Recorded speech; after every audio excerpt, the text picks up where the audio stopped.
하나님 주신 말씀 같이 보겠습니다. 골로새서 2장 13절에서 15절까지 말씀입니다. 골로새서 2장 13절에서 15절 말씀을 찾으셔서 우리 전체 말씀을 우리 한 음성으로 함께 읽도록 하겠습니다. 13절입니다. 시작. 또 범죄와 육체의 무할례로 죽었던 너희를 하나님이 그와 함께 살리시고 우리의 모든 죄를 사하시고 우리를 거스르고 불리하게 하는 법조문으로 쓴 증서를 지우고 제하여 버리사 십자가에 못 박으시고 통치자들과 권세들을 무력화하여 드러내어 구경거리로 삼으시고 십자가로 그들을 이기셨느니라. 아멘. 아멘. 저희는 지금 자유세계를 살고 있습니다. 하지만 우리가 역사를 거슬러 올라가 보면 이 자유세계가 우리에게 주어진 게 그렇게 길지 않습니다. 그 이전의 세계는 대부분 계급사회였고요, 왕정사회였습니다. 왕이 다스리고 귀족들이 있고 평민들이 있고 그리고 노예들이 있는 계급사회가 역사의 주를 이루었습니다.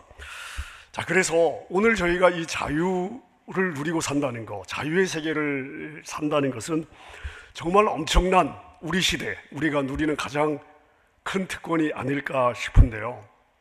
자, 그래서 우리에게 표현의 자유가 있습니다. 내가 하고 싶은 이야기 할 수 있고요. 그리고 거주 이동의 자유가 있습니다. 내가 어디서 살든 또 어디로 이동하든 우리에게 선택의 자유가 있습니다. 자, 그런데 여러분, 우리가 이런 자유세계를 살아가고 있는데 근데 정말 여러분 자유하십니까? 겉모습만 보면 자유한 것 같습니다마는 마음속을 들여다보면 많은 사람들의 안에 보이지 않는 쇠사슬들이 참 많습니다. 어떤 분들은 돈의 사슬에 묶여 살아갑니다. 열심히 일을 하고, 자, 그런데 늘 밸런스가 불안해요. 여러분, 그 밸런스가 결국 주관적이지 않습니까? 어떤 분들은 과거의 상처에 매여 사는 분들도 많습니다. 내가 그때 왜 그랬을까? 자, 밤이 되면 후회하고 때로는 자책하고 그리고 상처들로 인해 매여 사는 경우이죠. 또 어떤 분들은 막연한 두려움에 매여 사는 분들도 많이 있습니다. 내 인생 이대로 실패하면 어떡할까? 지금 하고 있는 일들은 잘 될까? 바뀌진 않을까? 원하지 않는 어려움을 만나지는 않을까? 마치 보이지 않는 빚쟁이가 늘 뒤에서 쫓아오는 것처럼 이유를 알 수 없는, 그러나 불안해요. 두렵습니다. 자, 여기에 매여 사는 분들도 많이 있습니다. 성경은 이것을 한마디로 이렇게 이야기를 하고 있습니다. 모두가 죄의 종노릇을 하고 있다. 그리고 그 불안과 두려움 뒤에는 우리를 하나님에게서 떼어놓으려고 하는, 우리가 하나님을 생각하며 살아가기보다는 하나님을 잊어버리며 살아가도록 만들려는 영적인 세력, 오늘 본문에서는 그것을 정사와 권세로 표현하고 있는데요, 이런 세력들이 있습니다. 자, 오늘 본문이 쓰여졌던 1세기 골로새 교인들도 똑같은 상황에 있었습니다. 예수님을 믿었습니다. 자, 그런데 왠지 마음이 편안하지 않습니다. 예수님만으로 과연 충분한가? 혹시 별을 움직인다는 영적인 존재들, 그 천사들도 우리가 그들에게도 잘 보여야 안전한 게 아닐까? 자, 그래서 그들은 음식도 가려먹고요, 규칙도 잘 지키고 미신 같은 신앙을 보험처럼 하나 더 들어두기도 했습니다. 자, 그러니까 예수님을 믿으면서도 여전히 불안과 두려움이 그들에게 있었던 것이죠. 자, 그런 그들에게 오늘, 그리고 여전히 불안과 두려움에 살고 있는 저와 여러분에게 사도 바울이 아주 충격적인 선언을 하고 있습니다. 너희가 패배했다고 생각하는 그 십자가가 처형장이 아니라 바로 예수의 승리의 대관식이었다. 여러분, 오늘 이 말씀을 통해 우리를 올가매었던 이 빈 문서가 어떻게 처리가 되었는지, 우리를 위협하던 사단의 무기가 어떻게 박살이 되었는지, 그 승리가 어떻게 오늘 나의 것이 되었는지 오늘 말씀을 통해 분명히 붙잡고, 그리고 한 주간 우리에게 주어진 하루의 삶을 승리하는 여러분 될 수 있기를 주님의 이름으로 축원합니다. 13절을 보시면 바울이 우리 상태를 이렇게 진단하고 있습니다. 범죄와 육체의 무할례로 죽었던 너희들이다. 영적으로 우리가 죽어 있었다는 거예요. 죽은 자는 반응할 수 없습니다. 하나님께 반응할 능력이 없죠. 복음에 반응할 능력도 없습니다. 스스로 일어설 힘이 없습니다. 우리는 영적으로 죽은 자였습니다. 완전히 파산한 상태였습니다. 그런 우리를 하나님께서 살리신 거예요. 어떻게 살리셨느냐? 우리 인생을 짓누르던 가장 근본적인 문제가 있습니다. 바로 법적인 빚 문제를 해결해 주신 거예요. 자, 14절을 한번 보겠습니다. 14절 우리 같이 읽겠습니다. 시작. 우리를 거스르고 불리하게 하는 법조문으로 쓴 증서를 지우시고 제하여 버리사 십자가에 못 박으셨어요. 여기 굉장히 중요한 한 단어가 있습니다. 쓴 증서. 썼다는 거예요. 종이에. 내가 얼마를 빚졌습니다. 내가 직접 손으로 쓰고 서명한 문서입니다. 사용증이죠. 자, 빚을 져보신 분들은 아실 거예요. 빚쟁이의 진짜 무기가 무엇입니까? 몽둥이가 아니에요.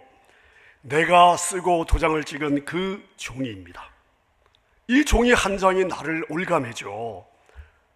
아무리 착하게 살아도 이 문서가 있는 한 절대 자유할 수가 없습니다. 성경은 바로 이 빈 문서가 뭐냐? 율법이다.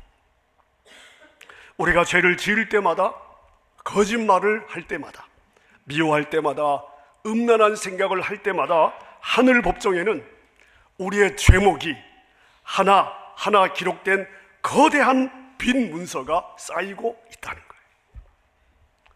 자, 근데 이 14절을 보니까 이 증서가 우리를 거스르고 그리고 우리에게 불리하게 서 있다고 말씀을 하십니다.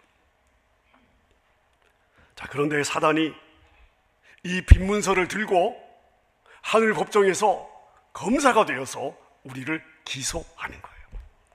하나님, 이 박집사를 보십시오. 겉으로는 얼마나 거룩한 척 합니까? 하지만 지난주에 마음으로 지은 죄가 여기 있습니다. 보십시오. 하나님, 김권사를 보십시오. 겉으로는 거룩한 척 하지만 마음속에 시기와 질투가 꽉 차 있습니다. 온통 뒷담화를 하며 다니고 있습니다. 여기 증거가 있습니다. 마귀가 고소를 해도요, 우리가 할 말이 없습니다. 왜냐하면 팩트거든요. 율법의 요구는 정당하고 우리는 갚을 능력이 없습니다. 근데 여러분, 복음은요 바로 이 지점에서 시작이 됩니다. 14절을 보니 하나님이 이 문제를 해결하셨다고 선포하고 있습니다. 자, 14절을 다시 보세요. 우리를 거스르고 불리하게 하는 법조문으로 쓴 증서를 어떻게 하셨다고요? 자, 세 가지 동사가 나와. 첫 번째, 지우시고, 두 번째, 제하여 버리시고, 세 번째, 십자가에 못 박으셨습니다. 여러분, 이 지우셨다고 하는 동사, 고대에 사용했던 잉크는요, 요즘 잉크처럼 이 종이에 스며드는 것이 아니었습니다. 그러니까 양피지 위에 묻어 있었습니다. 그래서 젖은 종이로, 젖은 스파니 같은 것들로 문지르면 글자가 싹 지워져서 흔적도 없이 사라지죠. 우리가 민수기 5장에 보면 제사장이 저주의 글을 쓴 두루마기를 쓴 물에 빨아서 그 글자를 완전히 지워버리는 의식이 기록이 되어 있습니다. 하나님이 예수 그리스도라는 이 보혈의 스펀지로 우리의 죄목이 빽빽하게 적힌 그 빛 장부를 문질러 없애버리셨다는 거예요. 글자가 사라졌어요. 백지가 되었습니다. 여러분의 과거의 죄와 현재의 죄와 미래의 죄가 완전히 사라졌습니다. 기록이 삭제가 된 거예요. 그 다음 동사가 뭡니까? 제하여 버리셨다. 여러분, 이것은 우리 하늘나라 법정이 있을 거 아닙니까? 이 법정에 내가 지은 죄가 증거물로 제곡제곡 이 법정 테이블에 쌓여져 있는데요, 이 테이블에서, 법정의 증거물 테이블에서 내 죄목을 기록한 모든 기록들을 치워버리신 거예요. 그래서 다시는 고발 자료로 사용할 수가 없습니다. 자, 근데 가장 결정적인 것은 뭐냐? 그것들을 어떻게 하셨다고요? 십자가에 못 박았다. 여러분, 십자가에 죄인을 못 박을 때는 이 죄인을 왜 십자가에서 죽이는지 죄목을 나무판에 적어서 그 죄인의 머리 위, 그 십자가 위에 못으로 박아서 올려놓았습니다. 예수님도 죽으실 때 뭐라고 적어 있었어요? 유대인의 왕 예수. 황제가 있는데 이 예수라는 자가 지가 왕이라고 했다. 이게 죄목이거든요. 자, 그런데 영적으로 보면 예수님의 그 십자가 위에 우리 모두 각자의 이름이 적혀 있고요, 그리고 내가 왜 십자가에서 죽어야 되는지 우리의 죄목이 거기에 다 기록이 되어 있습니다. 근데 여러분, 예수님이 다 이루셨다고 선포하셨을 때 어떤 일이 일어났느냐 하면, 우리가 상업 용어로 보면 여기 쓰여진 빚을 다 갚았다, 이런 일이 일어난 거예요. 십자가는 하나님께서 우리의 빈 문서에 당신의 피로 완불 도장을 찍으신 거예요. All paid. 그 문서를 찢어서 십자가에 못 박아버린 사건입니다. 마태복음 18장에 보면 1만 달란트 빚진 종의 비유가 나오지 않습니까? 1만 달란트는요, 어마어마한 금액입니다. 평생을 일해도 절대 갚을 수 없는 천문학적인 빚을 이 종이 졌는데, 왕이 그 모든 빚을 거저 탕감해 주었습니다. 그게 바로 십자가의 현장이라는 거예요. 우리가 갚아야 될 영원한 내 죄의 대가, 형벌의 빚을 누가 대신 갚아주셨다? 예수님이 갚아주신 거예요. 그 예수님의 생명의 값어치로. 사단이 우리를 참소할 때, 야, 네 꼬라지를 봐라, 네가 무슨 자격이 있냐, 이렇게 우리를 참소할 때마다, 여러분, 우리는 변명할 필요가 없어요. 내가 잘못 안 했어요, 그 정도로 왜 그러십니까? 이렇게 우리는 변명할 필요가 없습니다. 대신 우리는 십자가를 가리키면서, 맞다, 내가 죄인이다, 그러나 이 빚은 예수님이 다 갚으셨다, 이 일을 십자가가 해주신 거예요.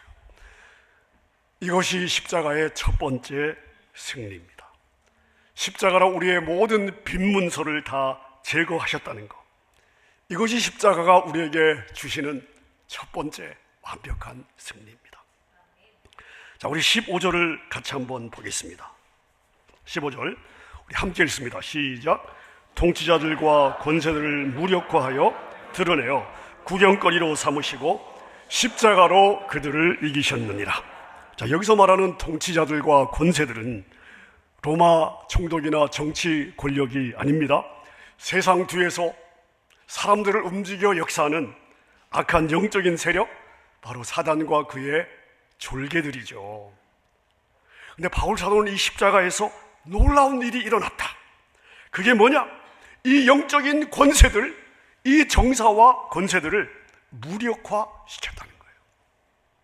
자, 무력화시켰다는 단어는요, 무장 해제를 시켰다, 옷을 벗겨버렸다 하는 의미를 가지고 있습니다.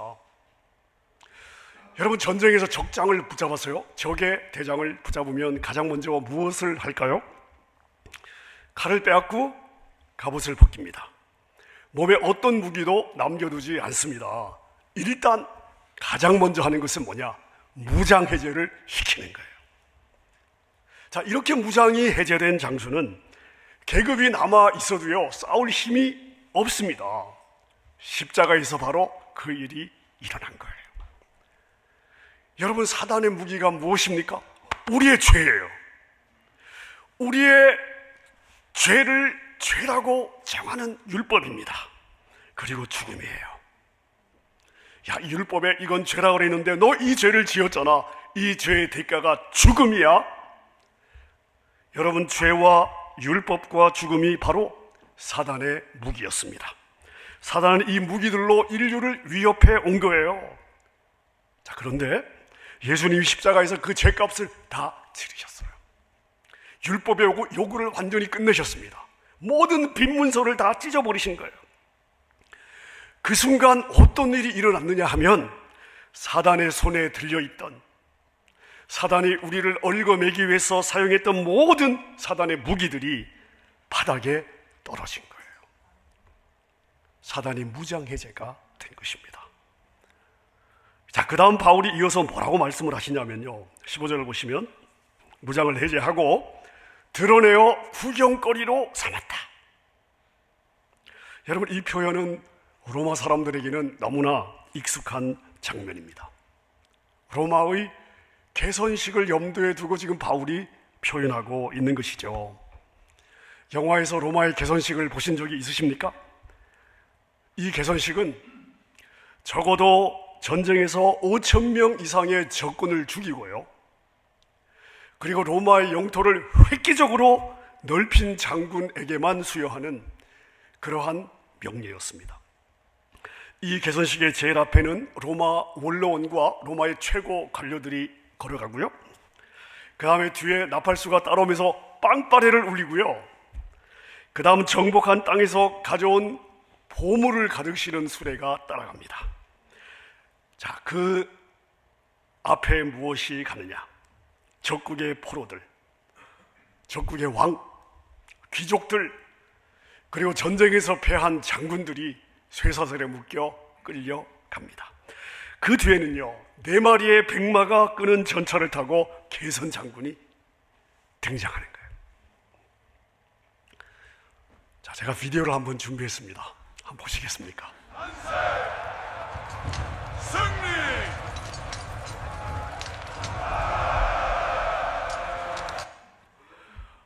조금 좀 긴 걸 제가 찾으려고 했는데 이게 없더라고요.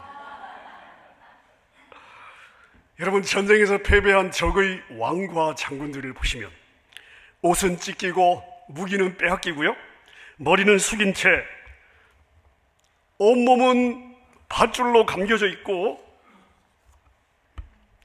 수많은 사람들의 손가락질과 조롱 속에 행진합니다. 행진이 끝나면 다 죽임을 당했습니다. 여러분, 이 장군에게 계급이 남아 있습니까? 남아 있습니다. 하지만 아무런 권한이 없습니다. 명령할 수 없습니다. 공격할 수 없습니다. 패배자가 되어서 그냥 구경꾼이 되어 있는 것이죠. 십자가가 바로 그 장면이라고 말씀을 하시는 거예요. 세상적으로 보았을 때 십자가에 달린 예수, 로마 제국에 의해서 발가 벗겨지고 채찍질을 당하고 구경꾼들에 의해서 조롱을 받는 것 같았습니다. 하지만 영적인 실제는 정반대였다는 거예요. 십자가는 하나님이 사단의 세력을 무장해제시키시고 그들을 사슬에 묶어서 전 우주적인 구경거리로 만드신 승리의 현장이다. 십자가라는 형틀은 개선 장군의 전차가 되었고요, 예수님의 벌거벗겨짐은 도리어 적들의 위선을 드러내는 행위였다 라고 말씀을 하시는 거예요. 여러분, 그러니까 십자가는요, 예수님의 사형장이 아니라 사단의 권한 박탈식이었습니다. 예수님의 패배가 아니라 사단의 항복 문서에 서명한 자리가 되는 것이죠. 그래서 바울이 분명하게 선포합니다. 진정한 우주의 통치자는 로마의 황제가 아니다. 오히려 십자가에서 죽으시고 부활하신 예수 그리스도시다. 여러분, 그래서 15절 끝에서 이렇게 선포하는 거예요. 십자가로 그들을 이기셨느니라. 세상이 조롱하는 그 십자가로 하나님은 사단을 제압하고 결박하고 무장해제 시키셨습니다. 여러분, 이게 하나님의 지혜예요. 사랑하는 여러분, 사단은 여전히 우리를 겁주죠. 끊임없이 속삭입니다. 너는 안 돼! 너는 끝났어! 하지만 여러분, 우리가 기억해야 되는 겁니다. 사단은 무장해제가 되었습니다. 칼이 없어요. 이빨도 없습니다. 발톱도 없습니다. 이빨 빠진, 발톱 빠진 호랑이에요. 우리가 두려워할 이유가 하나도 없습니다. 내가 두려워하면 사단은 힘을 얻고, 내가 담대하여 대적하면 우리에게 물러가는 속성, 이게 사단의 현재의 상태죠. 여러분, 그래서 우리가 던져야 될 질문이 있습니다. 십자가에서 예수님은 과연 이기셨는가가 아니고요, 나는 그 승리를 지금 믿고 있는가? 나는 지금 승리자로 살아가고 있는가입니다. 많은 그리스도인들이 이미 끝난 전쟁터에서 여전히 패잔병으로 싸우는 모습을 볼 수 있습니다. 하지만 여러분, 우리의 싸움은요, 승리하기 위한 싸움이 아닙니다. 이미 주어진 승리를 선포하고 집행하는 싸움입니다. 여러분, 그렇다면 이 승리가 우리에게 어떤 의미가 있습니까? 우리의 하루하루는 이 승리를 믿고 선포하는 삶이어야 되는 거예요. 머리 깨진 뱀처럼 사단이 여전히 꿈틀거리고 있습니다마는 우리를 죽일 권세가 없습니다. 생명의 능력은 오직 근원 되시는 예수 그리스도 한 분에게 있습니다. 다윗을 보십시오. 골리앗 앞에 섰습니다. 모든 이스라엘의 군대가 골리앗을 두려워했습니다. 골리앗과 맞서 싸우려고 하지 않았습니다. 하지만 다윗은요, 그 골리앗 앞에서 자신의 승리를 확신했습니다.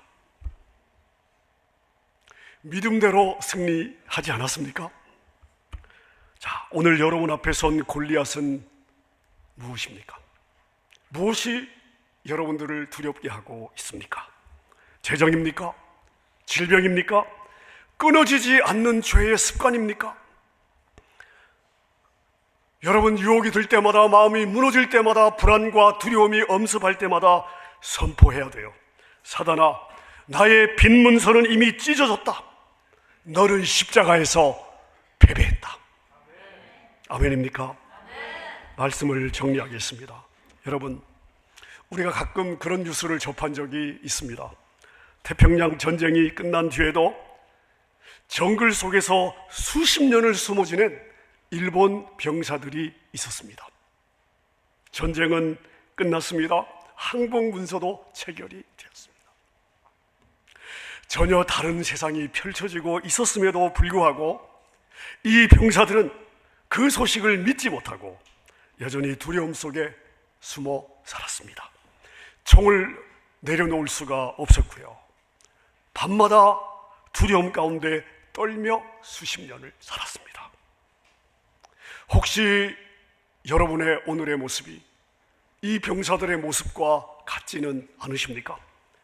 전쟁이 끝나고 십자가에서 이미 승리가 선포가 되었는데 여전히 나는 내가 무엇을 가졌든지 믿지 않고, 승리한 주님이 나에게 어떤 권세를 주셨는지 믿지 않고, 내가 정복자의 신분으로 서 있음에도 불구하고 믿지 않고 두려움의 동굴 속에 숨어 살고 있지는 않은가? 여러분, 십자가는 패배의 상징이 아닙니다. 하나님의 결정적인 승리의 장소입니다. 이번 한 주간 여러분, 우리 어깨 펴고 땅 보지 마시고요, 그냥 하늘을 향해 고개를 지켜들고 어깨 펴고 정복자답게, 승리자답게 당당하게 걸어가십시다.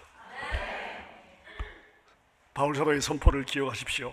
사단의 세력을 무력화하여 구경거리로 삼으시고 십자가로 그들을 이기셨느니라.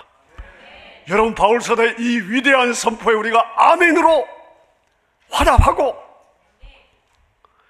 그리고 이 승리의 선언, 이것을 내 가슴에 새기고 이 승리가 한 주간 여러분의 삶에서 실제가 되는 삶을 살아내십시다. 여러분의 한 주간이, 여러분의 남은 생애가 이러한 승리를 확인하고 누리는 삶이 될 수 있기를 우리 주님의 이름으로 축원합니다. 함께 우리 찬양하겠습니다. 우리 말씀을 기억하면서, 내 주는 강한 성이요 방패와 병기 되시니, 내가 강한 것이 아닙니다. 내 주님이 강하신 거예요. 내 힘만 의지할 때는 패할 수밖에 없지만 힘 있는 장수 우리의 대장 예수님이 날 대신하여 싸우시리라. 우리 찬양, 우리 믿음의 고백으로 주님 앞에 드리고 우리 기도하도록 하겠습니다.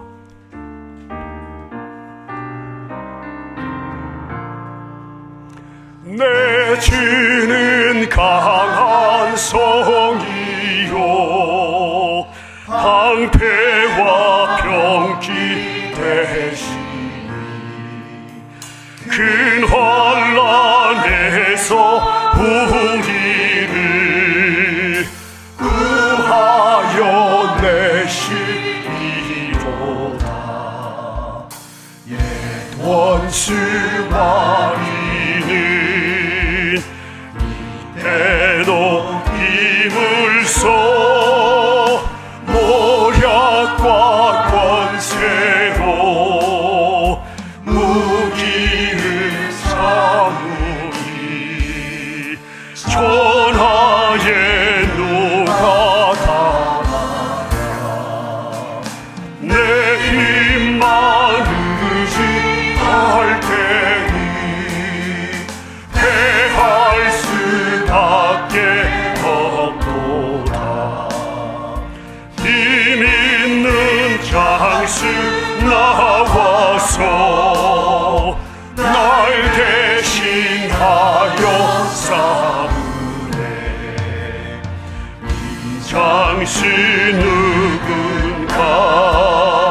주 예수 그리스도, 만군의 주로라. 당할 자 누구냐? 반드시 이기리로다. 이 땅에 말이 들들어 우리를 삼키려 하라. 겁내지 말고 섰거라. 진리로 이기리로다. 지적과 재물과 명예와 생명을 다 빼앗긴 해도 진리는 살아서 그 나라여. 우리 3절 다시 한번 찬양하겠습니다. 이 땅에